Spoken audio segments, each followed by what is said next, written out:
Yo llego al Centro Nacional de Nuevas Tendencias Escénicas en enero de 1987, en mitad de una temporada. Recuerdo que en aquel momento se estrenaba La soledad del guardaespaldas. Y yo ya venía teniendo una relación con el centro, en primer lugar como espectadora, por supuesto, y después también una relación profesional o laboral con proyectos que desarrollamos juntos. Para mí como espectadora esto fue un gran descubrimiento. Fue el primer lugar, la Sala Olimpia, donde yo vi la primera propuesta de danza contemporánea, que fue Les Cieux Noirs de Isabel Rivas, donde vi por primera vez en un escenario a Àngels Margarit, por ejemplo, o vi por primera vez a Carles Santos, en fin, toda una programación desde el 84 que había empezado hasta el 87 que entré yo, pues dio para mucho y era bastante asidua de la sala.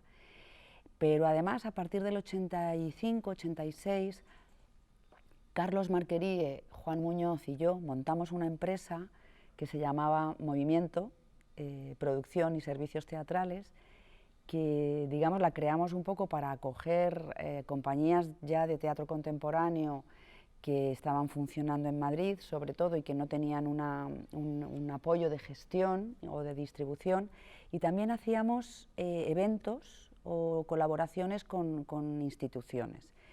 Y entre ellas estaba la Sala Olimpia, el Centro de Nuevas Tendencias, que organizamos con Guillermo sobre todo proyectos extramuros que no ocurrían dentro de la Olimpia, ¿no?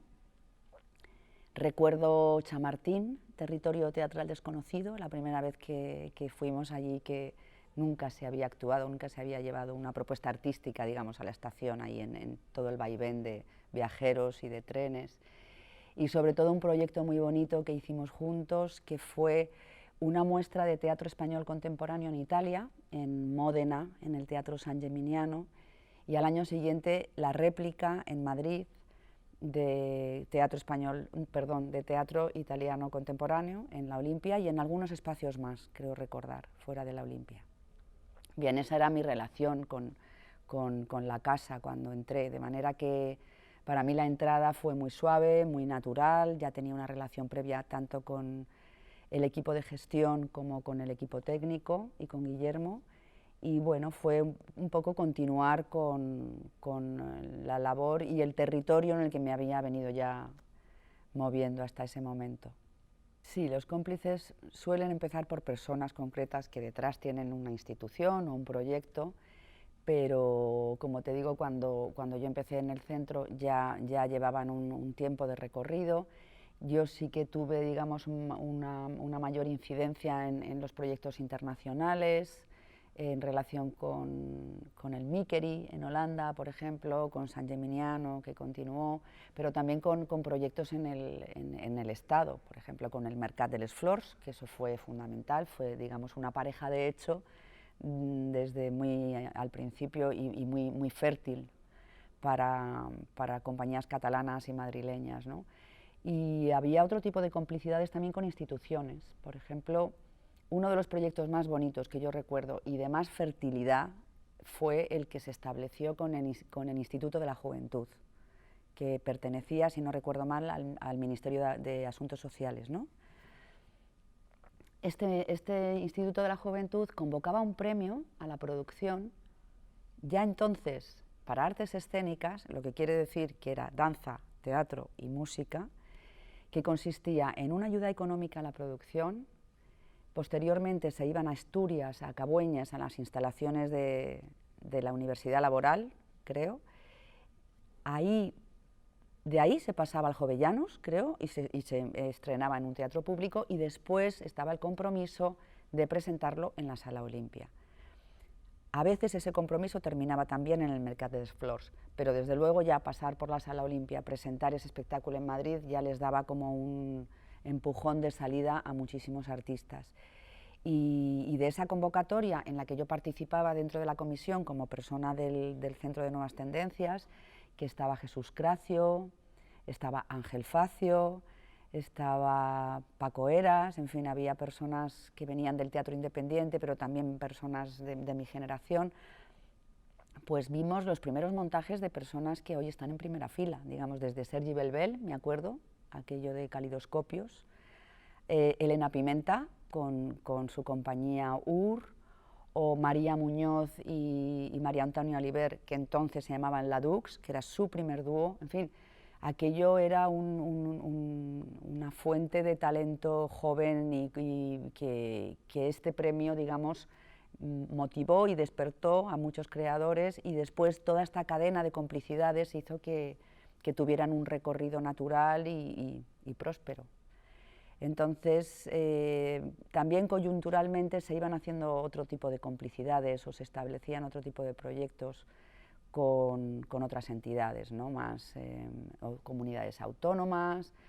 Bueno, otra relación fértil fue con el premio Marqués de Bradomín. Bueno, desde luego aquel premio era un detector de talento, eso está claro, y luego toda esta relación que para mí me parece muy sana, ¿no? Entre instituciones, premios, espacios y artistas, pues al final digamos que lo que hace es nutrir una trayectoria, nutrir unos artistas y darle una continuidad, ¿no? Claro, la base del trabajo del Centro Nacional de Nuevas Tendencias Escénicas era muy amplia, pero desde mi punto de vista yo creo que era así, no había jerarquías. Es decir, en primer lugar había una programación potente en la sala como espacio de exhibición, estaban los talleres, estaban las publicaciones, que también eran muy potentes, estaban las coproducciones, que yo creo que fue la primera entidad pública que desarrolló este concepto de coproducción. Y dentro de los talleres, digamos que la transmisión era un poco el enfoque de Guillermo, era súper importante para él la transmisión, pero también tenía un interés muy grande en mezclar generaciones, es decir, en que hubiera un encuentro intergeneracional dentro de la dramaturgia, por supuesto, pues con Paco Nieva, Fermín Cabal, Ángel Facio, y conectando a autores y a directores que ahora también están en primera línea, ¿no? Como puedan ser Rodrigo, que has mencionado, como puede ser Angélica, Ernesto Caballero, Alfonso Plou, Paloma Pedrero, en fin. También es verdad que era muy igualitario. Aprovecho que hablo de nombres de mujeres también, porque desde la perspectiva de ahora, el Centro de Nuevas Tendencias era muy igualitario. Yo creo que aquí en el equipo dentro de la Olimpia éramos más o menos mitad hombre, mitad mujeres. Ni siquiera era algo buscado, era algo bastante natural, pero a nivel artístico fue importantísimo, porque el escenario estaba ocupado con la misma naturalidad y el mismo derecho por mujeres y hombres directoras o dramaturgas o coreógrafas o de la disciplina que fueran, ¿no? Entonces, esto de los talleres, desde luego, fue fundamental porque además se trataban todas las disciplinas, había coreografía, había iluminación, había escenografía, por supuesto dramaturgia, dirección de escena, y para Guillermo era importantísimo, la profesionalización y la formación eran importantísimas, pero también dentro del propio equipo. Yo recuerdo que el trabajo de Guillermo era muy didáctico, él era muy didáctico trabajando, por lo menos conmigo yo tenía esta sensación, tenía una conciencia grande de que estaba siendo una correa de transmisión y que había que formar, y eso estaba presente en él todo el tiempo, desde que nos sentábamos a realizar la programación, que siempre era pues, buscar un equilibrio entre compañías, entre territorios, entre disciplinas, a decidir las publicaciones, decidir las coproducciones, siempre había una explicación de los porqués, de los para qués, de los cómo. Para mí eso era fundamental. Yo por eso digo que para mí el Centro de Nuevas Tendencias fue mi máster de gestión cultural, aunque yo ya venía desarrollando mi trabajo desde 1980. Cuando entro en el Centro de Nuevas Tendencias fue mi primera experiencia con una institución, con un espacio público, con todas sus bondades y con todas sus limitaciones también, ¿no? Pero esa vocación didáctica de Guillermo digamos, impregnaba toda su actividad, ya fuera dentro del espacio del escenario, como a través de los talleres, a través de las publicaciones, a través de las propias entrevistas y charlas y publicaciones que él hacía. Y creo que en ese sentido fue un gran legado también para todos nosotros y todas nosotras. Le hacían muchísimas bromas a Guillermo, ¿eh? Tengo que decirte que desde nuestra perspectiva de ahora suena muy natural, pero entonces había bastante coña, con perdón, con que había muchas mujeres en el equipo, que él aguantaba estoicamente, pero siempre fue muy natural. Y luego, claro, para mí otra de las grandes aportaciones de Guillermo al proyecto fue precisamente la creación del equipo. La creación y la gestión del equipo, que a mí, desde luego, como gestora me enseñó muchísimo. Supongo que había tensiones en algunos momentos y tal. Yo ahora mismo no las recuerdo así como grandes o como importantes, pero desde luego la atmósfera de trabajo que había dentro de la Olimpia, que aquí entrabas por la mañana tempranito y te ibas muy tarde por la noche, era en el mejor sentido, porque es un adjetivo que a mí me gusta utilizar poco, muy familiar. Pero había un gran respeto por el trabajo de los demás, había muchísima motivación, muchísima alegría a la hora de trabajar. Eso venía, a su vez, de la absoluta confianza que Guillermo Heras tenía en todos y todas los miembros de este equipo, del equipo que lo formaba. Y esa confianza yo creo que nosotros la devolvíamos en forma de compromiso, de lealtad, de motivación y de alegría por lo que estábamos haciendo, ¿no?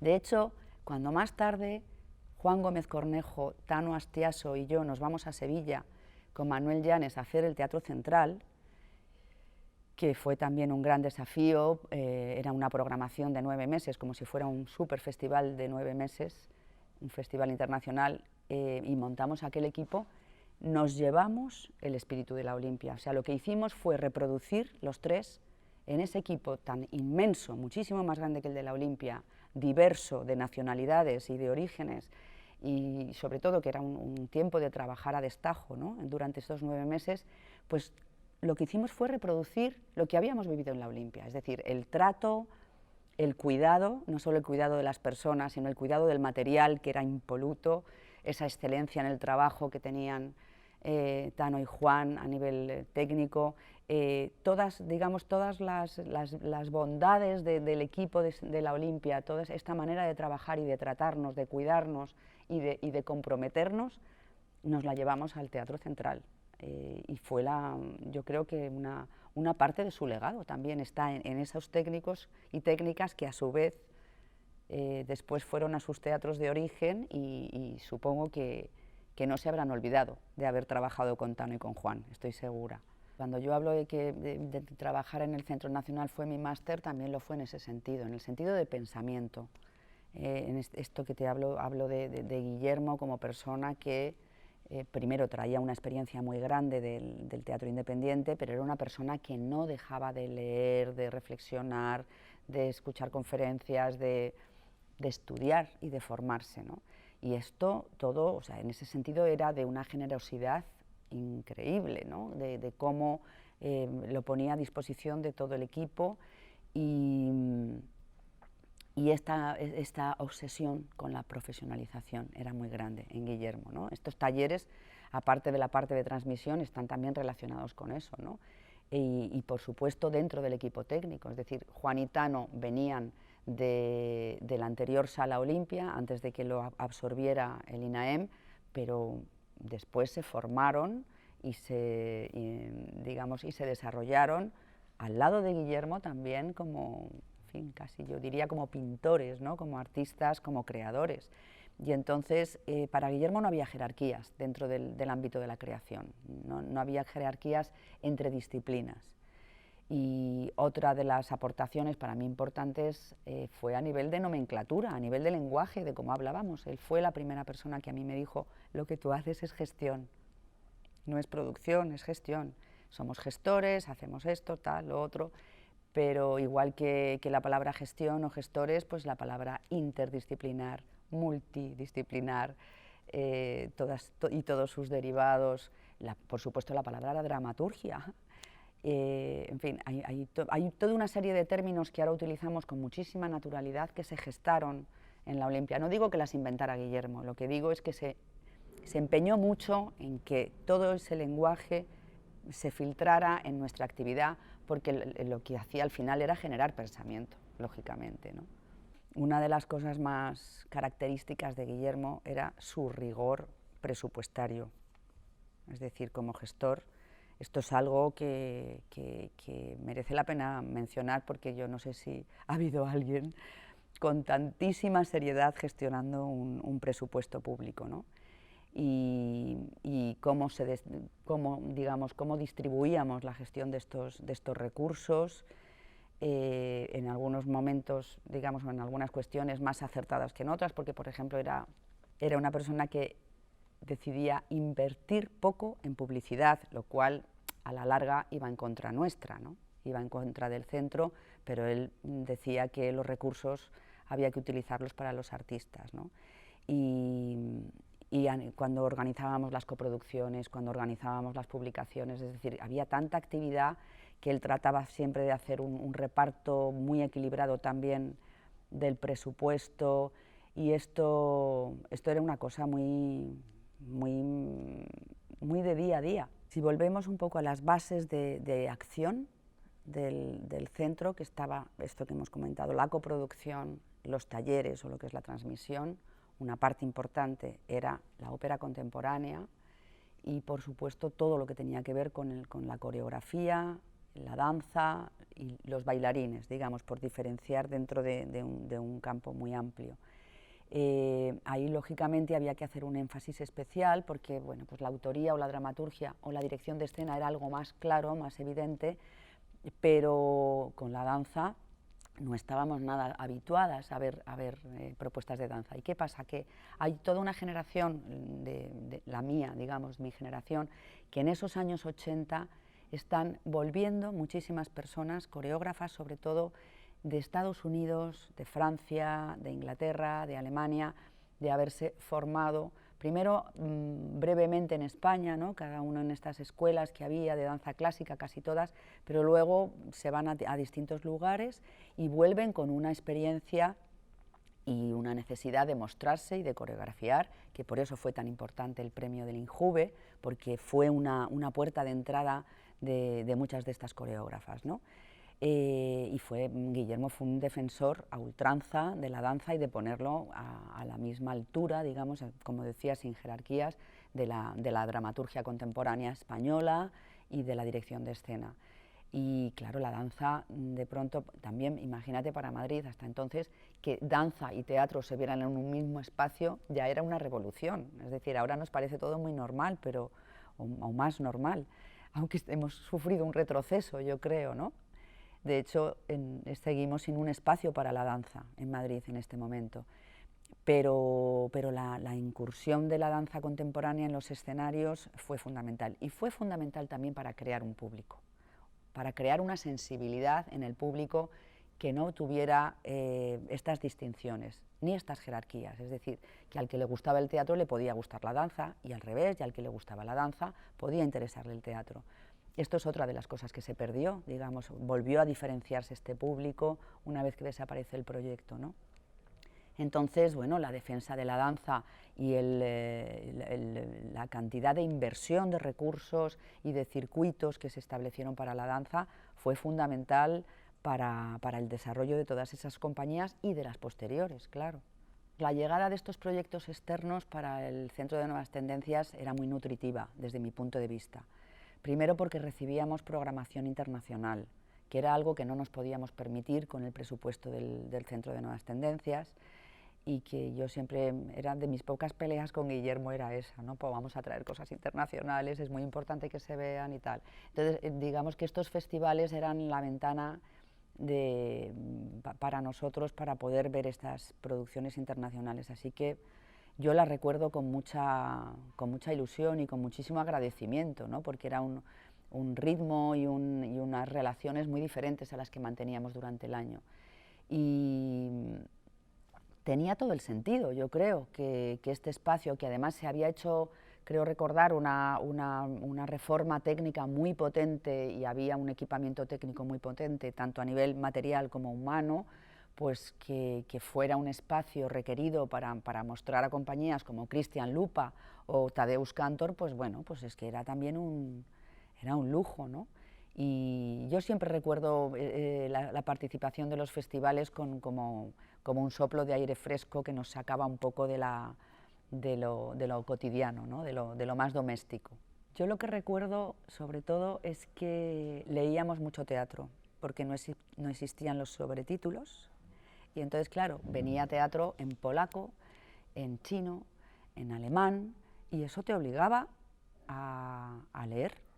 Yo me acuerdo que era también el momento, yo creo, bastante intenso de las librerías de teatro en Madrid, que después se fueron ya, ¿no?, diluyendo, pero recuerdo eso, que estos festivales nos hacían leer bastante teatro para poder luego ir a ver tal. Sobre todo ahora recuerdo pues Steve Reich, por ejemplo, con su concierto de los 7 pianos, a mí aquello me dejó bastante tocada, y bueno, y Tadeusz Kantor, es que había tantos y eran las primeras figuras de toda Europa, ¿no?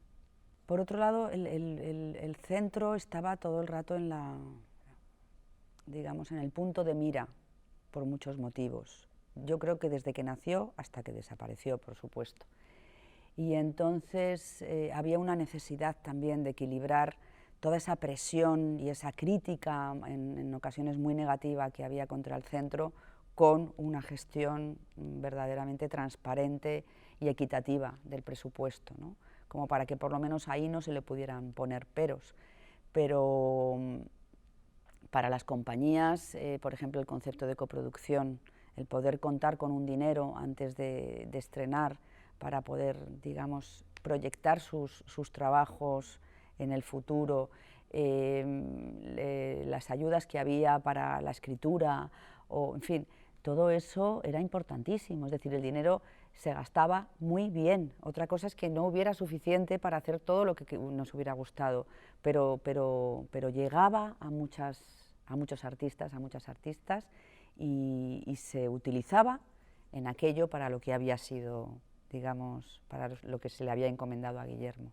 Es que había artistas de todas partes, entonces digamos que el espacio público en Madrid, que por otro lado era el altavoz para el resto de los territorios, pues había que dinamizarlo. O sea, es que esto era real, había muchísimas artistas, muchos artistas de todos los territorios. Hablo de territorios porque entonces todavía no estaban funcionando las comunidades autónomas, y creo que esto facilitó un poco ese diálogo fluido entre los diferentes artistas de las diferentes comunidades.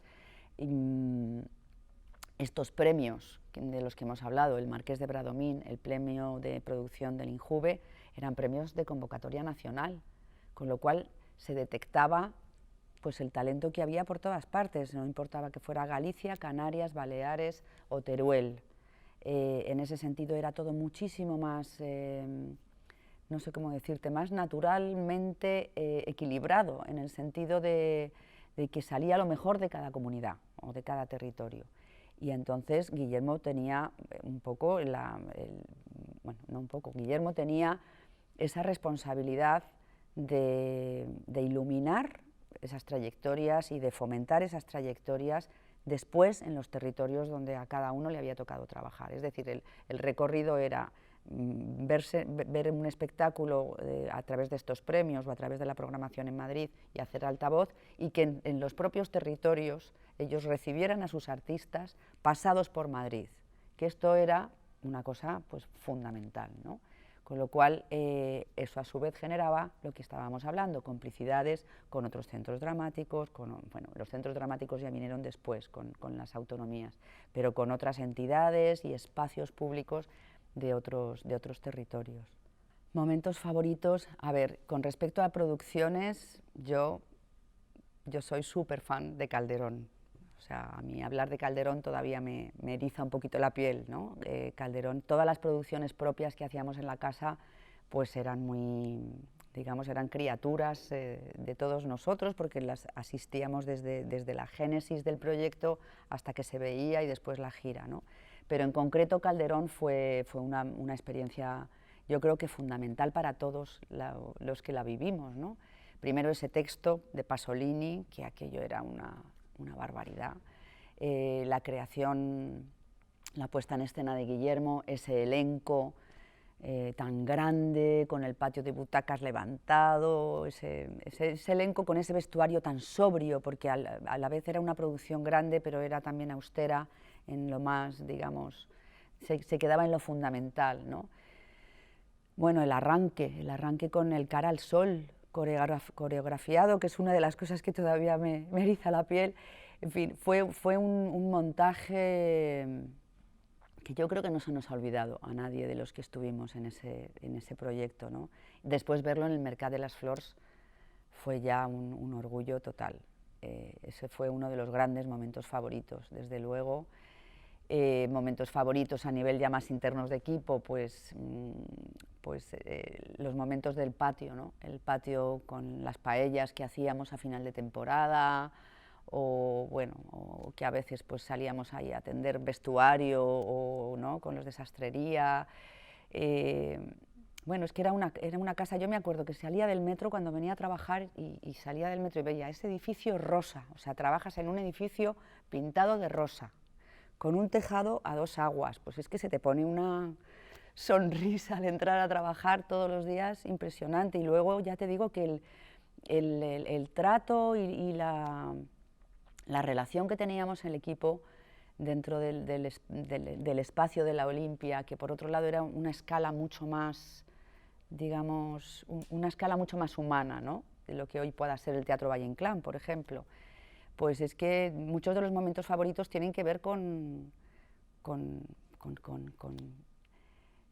anécdotas que pasaban, con risas, con problemas, o sea, con accidentes, con todas las cosas que nos pasaban como equipo dentro de la casa, ¿no? Y de pronto había momentos en los que te bajabas a sastrería a ver a Cari mientras estaba ahí retocando el vestuario de las meninas. Venga, pues probaros el vestuario y tal. Y de pronto estábamos 3 de la oficina con los trajes de las meninas, que nos pilló Guillermo, por cierto, porque estaba ahí haciendo unos retoques Cari. En fin, había toda una... Estaba todo como muy mezclado a nivel de equipo. Cada uno tenía clara su responsabilidad, había un respeto por todo lo que hacíamos todos, dentro del equipo técnico, dentro del equipo de gestión, pero bueno, pues yo creo que esto venía de Guillermo, lo creaba Guillermo con esa confianza que tenían todos nosotros, que te hacía sentirte bien, seguro por lo que estabas haciendo, y nadie por encima de nadie. Y yo creo que, bueno, la mayoría de los momentos favoritos tienen que ver con vivencias del equipo, con giras de producciones de aquí, con, no sé, con espectáculos preciosos que vimos. Supongo que habrá comentado ya alguien la polémica continua que había con que sí venía o no venía mucho público al Centro de Nuevas Tendencias, que bueno, era muy irregular, es decir, había momentos en los que el teatro estaba lleno, lógicamente, y otras producciones que tenían menos interés o por desconocimiento pues venía menos público. Pero lo que sí quedó bastante claro es que esta interdisciplinariedad que había en la programación traía a un tipo de público también muy diverso, y que personas que habitualmente no veían danza empezaron a ver danza, personas que venían más del mundo de la danza empezaron a ver teatro, y eso era muy importante, a pesar de que a veces pues había poco público, pero bueno, era un teatro público, valga la redundancia, y había que apostar tanto por autores como directores o coreógrafos que eran menos conocidos y por eso no menos interesantes, ¿no? Yo creo que se creó un público cómplice muy interesante. Muchas de las personas que venían estaban relacionadas con el propio equipo de la Olimpia, y luego había mucho público que venía del sector profesional, es decir, que no eran inocentes en el sentido de público de la calle. Pero el público de la calle también, que empezó a venir y que se sentía un poco llamado por curiosidad a este centro, fue muy importante. Y aquí también se trataba, dentro de los objetivos de Guillermo, se trataba de crear o de fomentar una sensibilidad diferente en el público, que venía de ver pues, o trabajos muy convencionales, o lo que venía siendo el teatro más convencional o el teatro independiente, pero que había que ir abriéndoles los ojos hacia nuevas propuestas, ¿no? Que por otro lado ya venían desarrollándose en otros países con bastante naturalidad. Así que yo creo que ese público sufrió una orfandad también cuando desaparece el centro, porque como ocurre en muchas otras cuestiones, pero sobre todo a nivel institucional y artístico, lo que se hace en Madrid acaba siendo prescriptivo en el resto de los territorios, ¿no? Y entonces, en cuanto a la programación de teatro y danza contemporáneo, pues muchos espacios públicos, una vez que desaparece la Olimpia, que era el teatro, el espacio público que, digamos, legitimaba este tipo de actividad contemporánea, pues muchos espacios públicos dieron un paso atrás también en la programación de esos espectáculos, de esas propuestas, con la consiguiente, digamos, también consecuencia para sus públicos. Y todo ese peso, durante muchísimos años, el peso de esa programación y de esa exhibición recayó a partir de entonces en las salas alternativas. Yo creo que el público que venía habitualmente a la Olimpia no pasó inmediatamente a ser público de las salas alternativas. Yo creo que el público de las salas alternativas se nutrió sobre todo del sector, que también habría sido público de la Olimpia, y tardaría tiempo, yo creo años, en empezar a ser un público habitual de las salas alternativas. Y esto fue una pérdida muy grande, desde luego. Fue una pérdida muy grande para las compañías en general, sobre todo para la danza y sobre todo para la danza en Madrid. Fue un desastre, pero bueno, se perdió ese contacto con ese público que ahora se empieza a recuperar. Digamos, también ha habido espacios bisagra, ¿no?, en estos años, que yo quiero pensar que han sido un poco, por ejemplo, el Teatro de la Abadía. Ha sido un espacio bisagra entre las salas alternativas y los teatros públicos o privados, ¿no? Pero esa relación con el público y esa sensibilidad de ese público se perdió durante bastantes años. Primero fue el Teatro Central, que eso fue fascinante porque es construir un teatro desde cero, desde los cimientos. Y claro, para mí, aparte de Guillermo Heras, que es uno de mis grandes maestros, dos maestros fundamentales para mí han sido Tano Astiaso y Juan Gómez Cornejo, que eran el director técnico y subdirector técnico aquí en la Olimpia, y nos vamos los tres a hacer el Teatro Central de cero con Manuel Llanes.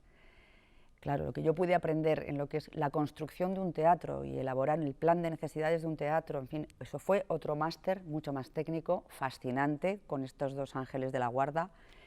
Crear ese equipo, que también fue fascinante, con técnicos que venían de todos los teatros de España, que habían pedido una comisión de servicios, una excedencia para venir a trabajar a la Expo, mucha gente de Europa también, y montar ese equipo totalmente de lujo durante 9 meses, con una programación frenética, porque aquello era, pues es un festival internacional de 9 meses, con glorias de todos los tipos digamos, de todas las disciplinas, desde Jan Fabre, Bob Wilson, vino como los griegos, la producción del Centro de Nuevas Tendencias, que para nosotros fue como un, no sé, bueno, no sé cómo explicarlo, pero fue muy emocionante, ¿no?, recibir a Guillermo, la producción de Guillermo Heras dentro de la programación de la Expo.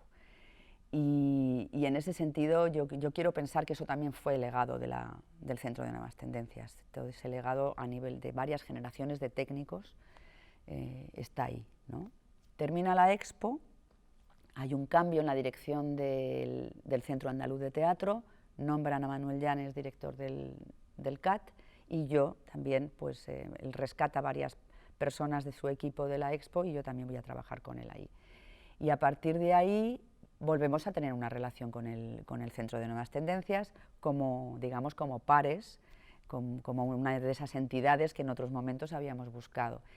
Y en ese sentido hicimos una de las producciones más bonitas y más interesantes y más potentes que hicimos en el CAT, para mí, junto con Calderón del Centro de Nuevas Tendencias, es Paso Doble, de Miguel Romero Esteo y dirigido por Alfonso Zurro. Trabajar con Miguel Romero Esteo es como trabajar con no sé, una de esas personas que es absolutamente peculiar en el mundo entero, no en España, en el mundo entero. Me acuerdo la primera vez que lo conocí y yo estaba fascinada. También lo había estudiado un poco, porque yo había hecho filología hispánica, y bueno, a mí esto del ripio me tenía fascinada. Pero esta obra escrita en ripio, y me acuerdo, y todos esos ensayos, bueno, fue fascinante, fue una colaboración muy fértil, muy bonita, entre Guillermo Romero Esteo, Alfonso Zurro, y para el CAT, que hasta entonces, bueno, pues había hecho una serie de producciones, pero tampoco habían tenido muchísima proyección nacional, no habían salido mucho de gira. Ese año, un poquito antes o después, no lo recuerdo ahora, hacemos también Bodas de Sangre con Ariel García Valdés, que era un director exiliado en París. Bueno, pues venir a Madrid con aquellas dos producciones fue importantísimo para el CAT, pero en concreto ver Paso Doble en la Olimpia, pues fue una fusión, ¿no? Una fusión de maestros para mí, una fusión de experiencias, una fusión de... Todo tenía muchísimo sentido para mí. Y lo recuerdo, mira, podría ser otro de mis momentos favoritos, ¿no? Paso Doble en el Centro de Nuevas Tendencias. El cierre del Centro Nacional de Nuevas Tendencias me pilla en Sevilla, trabajando en el CAT. De hecho, no sé si hubo mucho movimiento antes del cierre. Yo me enteré directamente del cierre. Claro, estaba lejos de Madrid, en ese sentido no estaba al tanto de si estaban pasando cosas que produjeron el cierre. Yo lo recuerdo como algo en seco y como algo que produjo un shock tremendo en todos nosotros y nosotras, porque era, digamos, matar a una criatura que empezaba a andar. Luego parece mentira que en 10 años que estuvo funcionando el centro se hiciera lo que se hizo, pero no quiero ni imaginar lo que hubiera sido si hubiera continuado, ¿no? Entonces, bueno, aquello fue un error, no creo que sea la única persona que lo diga, un error garrafal. No sé si era solo un error político o fue un error de otras características, pero desde luego ha sido un error histórico, yo diría, con unas consecuencias devastadoras para el sector. Si alguien hubiera podido ver por un agujerito lo que iba a pasar a partir del cierre, ¿sabes?, en el futuro, yo creo que habrían dado marcha atrás, porque fue devastador. Entonces, si quieres, hablamos un poco de devastador, en primer lugar, para la cultura contemporánea en general, para la danza y la danza de Madrid en particular, porque afortunadamente Cataluña, de hecho ahí está el Mercat, que ha seguido, yo creo que el Mercat y el CNNT nacieron más o menos a la vez, y ha tenido una serie de sucesión de directores y directoras, pero ahí sigue con su evolución natural. Yo creo que en Cataluña la danza estuvo muchísimo más apoyada y ha podido crecer con una dignidad profesional mucho más grande que la de Madrid gracias a ese espacio, pero aquí en Madrid, para la danza de Madrid, para los artistas contemporáneos en general de Madrid, fue devastador. Como he dicho antes, toda esa carga, estamos hablando ahora de la exhibición, porque claro, esto era mucho más que exhibición en la Sala Olimpia. La exhibición recae a partir de entonces en las salas alternativas, lo cual tiene también unas consecuencias, bueno, pues tremendas, porque ni tienen los recursos públicos que tienen, y ya no hablo solo de dinero, hablo de equipo técnico, de material técnico, de equipo de gestión, de dimensiones, que a partir de entonces todo el mundo tiene que achicar sus proyectos, tiene que achicar sus propuestas, tiene que dejar de contar con un telar, tiene que, en fin, que no tienes por qué utilizarlo obligatoriamente, pero las propuestas a partir de entonces ya empiezan a ser mucho dúo, mucho solo, desaparecen las propuestas grandes y sobre todo el sustento y la visibilidad y esa legitimidad por seguir en el sector que les daba un espacio público como la Olimpia. Como he dicho antes, los espacios públicos, digamos, más grandes también dan un paso atrás. Las salas alternativas, no solamente dentro de Madrid, sino en todas las comunidades, en Galicia, en Cataluña, en Euskadi, en Andalucía, empiezan a tener ese peso. Y, digamos, yo creo que para la dramaturgia y la dirección de escena, el futuro inmediato que tuvieron fue menos doloroso, menos trágico. Pero bueno, también es verdad que se fueron, es decir, todas esas personas que venían a los talleres del Centro de Nuevas Tendencias, imagina por ejemplo los talleres de dramaturgia, los talleres de escritura, cuyos alumnos eran desde Rodrigo García hasta Angélica Lidl, hasta Alfonso Plou, Ernesto Caballero, Sergi Belbel, están en primera línea hoy, en 2021, están en primera línea. Y las coreógrafas y coreógrafos, que también tienen, digamos, la trayectoria o el futuro de las compañías de danza es diferente de las compañías de teatro, pero las personas más potentes también se han ido fuera. Fuera está la Ribot, fuera está Iñaki Azpillaga, fuera está Olga de Soto. En fin, hay muchísimas personas que tuvieron que irse de España para poder seguir haciendo lo que querían hacer. Otras personas se quedaron y o bien, bueno, pues desaparecieron o tuvieron un recogimiento y incluso llegaron a deformarse un poco para poder continuar, ¿no?, trabajando. Y se perdió también ese público del que hemos hablado y esa percepción de que todo eso no es ninguna tontería, que no eran locuras de Guillermo Heras, sino que era una actividad artística legítima y absolutamente maravillosa, vanguardista y al mismo nivel que lo que se estaba haciendo en Europa, en Estados Unidos y en Latinoamérica. Y esa aproximación que yo llevo en mis espaldas y la llevamos todos los que estamos trabajando durante todo este tiempo en lo contemporáneo, de los raros, el reconocimiento no solamente del público, sino de las instituciones y de otros profesionales. El reconocimiento es una cosa que cayó a unos niveles tremendos, ¿no? Y todavía hoy estamos intentando remontar ese reconocimiento merecido de todos nuestros artistas contemporáneos, ¿no? Una de las cosas que sí me gustaría decir como gestora es que la trascendencia de los proyectos se tarda en comprobar, digamos, ¿no? Y que en ese sentido yo creo que ha quedado bastante patente que la trascendencia de lo que proponía y de lo que hizo el Centro Nacional de Nuevas Tendencias Escénicas ha sido gigante. Igual de gigante que fueron, digamos, o de dolorosa que fue su desaparición, pero que parece mentira que todavía ahora sigan apareciendo proyectos a los que no se les da el recorrido que necesitan por una cuestión de rentabilidad política, ¿no?, que necesitan una rentabilidad mucho más inmediata. Y yo creo que eso sigue pasando.